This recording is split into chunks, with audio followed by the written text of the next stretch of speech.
TJ, this is your first time facing Wisconsin in this defensive coordinator. Obviously, I assume you're looking at what they've done this year, but can you take us kind of inside your process? I know you watch a lot of film. How far back do you go with that, looking for tendencies, looking for things in the way that they've approached things defensively in the past? All right, first and foremost, I want to give all glory and praise to God for being here. But yeah, like you said, they've had the same defensive coordinator for a little minute now, so I definitely think you can find tendencies in old defenses and previous years that we played them, and even previous years that other teams have played them. So I'll probably go deep into that and just try to see what I can find of a system of defense, of how they run their defense and why they run their defense. So I can have a better understanding with the plays we put in and why they're going to work and why they might not work in whatever situation. So probably just go deep into that starting today. Been watching a little bit already, but we'll see what Coach Day has for me. Front row right, Austin Ward. Rivals? CJ, when did you start feeling like there was maybe a real chemistry with Cade?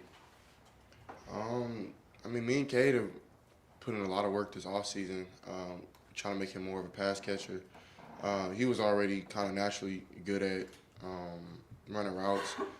He just didn't know the reason of why he was running his routes and where he had to be at a certain time.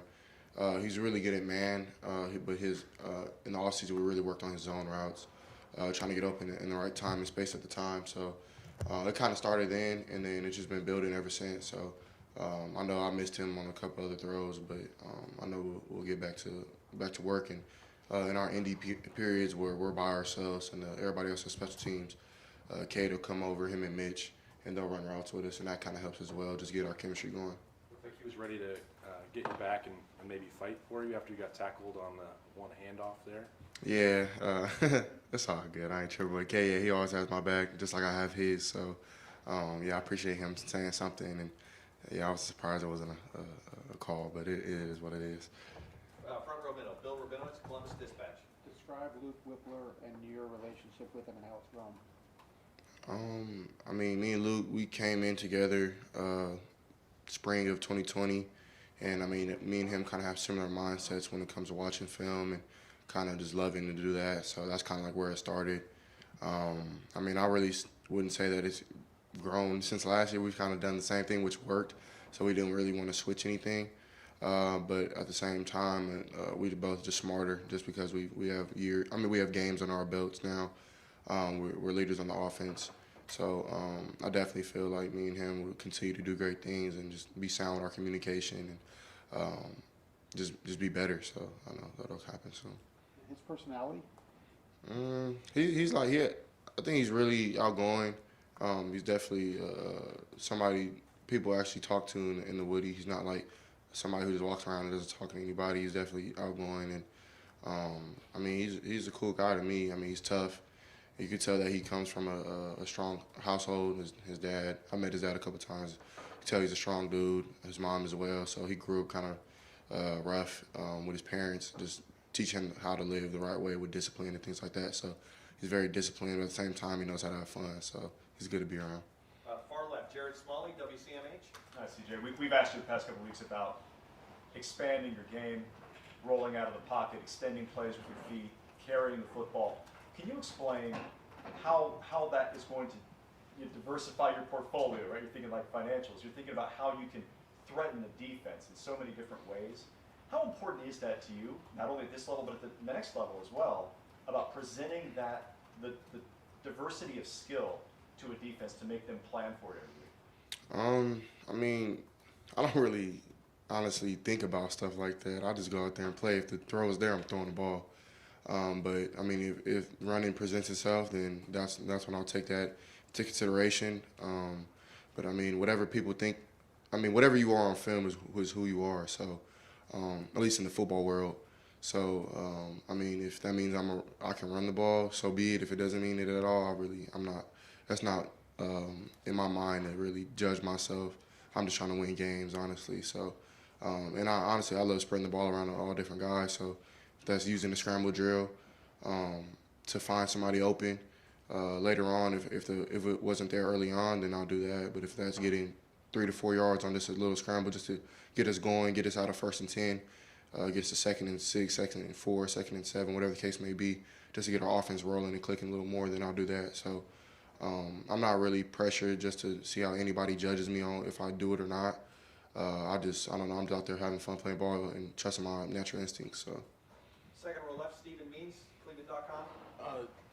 The touchdown pass to Julian off on the sideline, it looked like Marvin and like there were a lot of people who were like ready to catch that ball. Right. Who was that actually supposed to go to? Yeah. So I mean, I missed. So I thought they were going zero. They ended up going like a cover two kind of looking thing where, my eyes went to the field. I thought they were gonna do nickel rifle or the Sam was gonna come, and he didn't come. So I went back to my read, and Cade actually did a pretty good job by slipping the mic and piping it up. But I thought it was too late, and the safety started to creep back from the backside. So. That's why I just kind of went to Julian. He ran a good route, but they had a flat defender took that away, and then a man player ran with my end. So I try to do my best just to make the play, extend the play, and just roll to the right, trying to see where my options at, try to make people miss if I have to. And then I see Mayan trying to like box out his defender. He's like boxing him out like it's basketball, which I thought was funny. And then Julian is kind of like, he's like running his route, and then he like slips his guy, goes back out like he's running the corner, and then out of the side of my eye, I see Marvin like just hauling because he was on the other side on the slant, and he just kept hauling. He was hauling. So I seen Marvin, and I seen Julian, and I was like, man, I don't know. So and then by the time I threw it, I mean Julian got it, and honestly, I don't really know. I kind of just gave him a shot. I think if it didn't go to Julian, Marvin's gonna catch it. So. I probably was throwing it to Marv, but Julian got it, so it is what it is. And that's where you brought up this idea of sometimes you just say, in your words, effort, I'm just going to throw it to Julian Flippman. Heck nah, Cuz they wouldn't like that. So I got to be smart with the football. He actually questioned me, like, what'd you see? I was like, I knew I was throwing it to Marv, and he knew I was throwing it to Marv, so it ended up working. He likes when I create plays like that. Just got to be smart with the football. Because it happened again in another drive, I think at the end of the game. One of the end of the game plays of mine, and I just threw it away just to be smart. I accidentally hit a girl, and I apologize. Whoever you are, I'm super sorry. I did not mean to. So, yeah. Second row right, Doug Lampreys, Cleveland.com. CJ, when you're taking us through a play like that, have you gone back and watched that on film a couple times, or are you recalling that from in the moment of how that play unfolded? A little bit of both. I like seeing things back there, because like we only get 12 games a year, so you got to bottle stuff up like that. You know what I mean? So it's not like basketball where you get 82 or like any other sport where you get a whole bunch of games. Baseball. So you have to like cherish these moments, even like the little ones, like moments I have with Luke or once I have with Marv, whatever the case may be, silent moments. So I try to like cherish those. I know it kind of sounds weird, but so I try to remember both. But film, of course, you go back and it's easier to judge on film, I feel, or from TV, just because one, you don't really know the rules if you're not watching it, or two, you don't really have the view that I have when you're looking past 6'10" DeJuan Jones. So like, and sometimes people aren't as wide open as it seems because you can't see them. So you have to like find an angle to find your receiver. So I try to do both, or like put two together. And Coach Day would be like, "Man, why don't you see this?" And I'd be like, "Coach, I'm trying." So it just my linemen are big. So at the same time, I never really have a serious issue. It's sometimes, but but going to them, they had a great game on my own line. So, but yeah, I try to do both. Do you just if I said, "Hey, do you remember this touchdown pass from last year against Nebraska?" Would you be able to do that with the play? Like, what's your recall of things that happen? How much do you retain? I probably could. I don't know. You'll probably have to test me on that one day. I think I could. I know Sean McVay is really good at that. Yeah. I remember he had like a questionnaire where somebody asked him like a 3rd and 6 from like, and you put so much work in for a third down or for a certain situation that you have to remember it. You know what I mean? Because like you put so much work in just with routes, then you go into scout work, and then you go into film study, then you come back and do it the next day, then you clean it up on Thursday, then you walk through it on Friday, then you walk through it on Saturday. So it's like it's so much work that you put in that you want to cherish it so much. You know what I mean? It's like having a baby, I guess. I don't have a baby, God, thank God, but I would probably say that it's like that. You feel me? So. Guys, I'm sorry, we only got time for one more. Front row, Joey Kaufman. CJ, so I guess this is probably dumb question.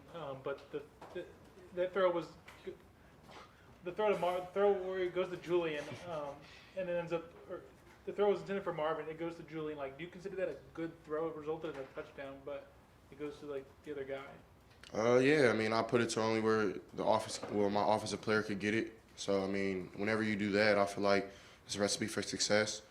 Because if I don't put the ball in harm's way and don't turn it over, then we have another shot on 4th down. So, I put it to where only Marvin or Julian can get it, I guess. So, yeah, I'm happy with it. You made that throw on the run last year. Like, do you feel like you're able to do stuff that you couldn't do a year ago? I'm not sure. I don't know, guy with that one. I'm not sure. I probably could have not.